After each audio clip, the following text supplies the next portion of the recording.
Hi Aries, welcome to your week ahead tarot with me, Raphael from Reydiant Reality. It's an absolute pleasure to have you. Thank you so much for being here. Thank you so much for joining me. If you haven't already, please don't forget to like, share and hit that subscribe button if you are if you should so choose. If you are already a continued subbie, as always, thank you so much for all of your continued support. It truly means the world.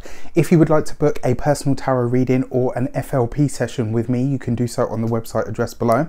And before we start, as always, I would like to bless my decks of cards with all forms of love, light, peace, prosperity and abundance, and I pray that the messages that come through are ultimately clear and concise and they help you on your path to your highest vibrational good. So let's see what the week ahead has in store for you, Aries.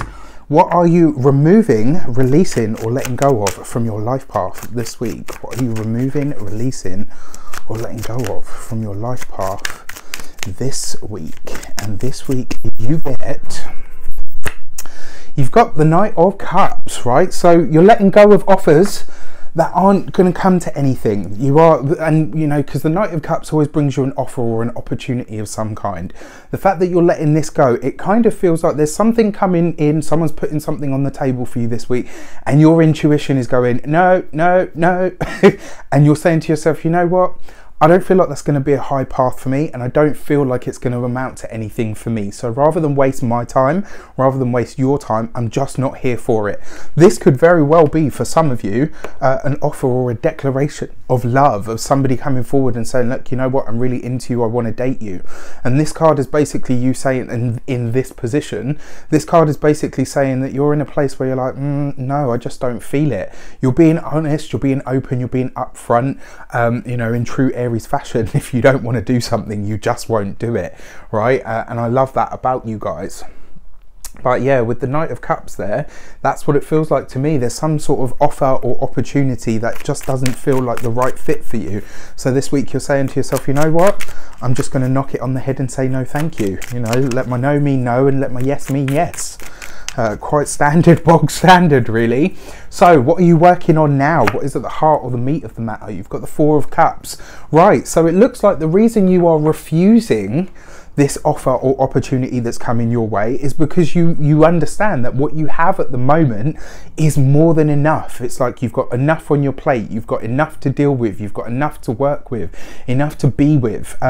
It kind of suggests to me as well that this week you're working on your self-sufficiency. You're working on being your own best friend, on being your own support network, and saying to yourself, actually, you know what? I don't need anyone or anything external to me in order to validate me, in order to help me, and ultimately in order to get me to where I want to be. You're coming back to yourself this week, Aries. You are getting and stepping back into your power, getting back into the groove, so to speak. So your key to the week. What do you need to know? You need to know that the Devil card is asking you to separate yourself from certain types of things and also from certain people. If there are attachments that are unhealthy or things that have even thought forms, you know, old, outdated, outmoded ways of thinking that are coming up for you this week, you will stamp them out and just say, look, you know what, these are the strings that I need to cut. And it kind of feels like because you are dealing with a lot on a very personal level, that's why you're not really ready and willing to bring anyone or anything else into the fold, because you realize that you just don't need it. This is a week for you to stand on and by yourself. With that said, I wish you an abundance of all of that good stuff. Have an amazing week. Let me know how it shapes up for you in the comments, and I will see you very soon for more videos. Take care.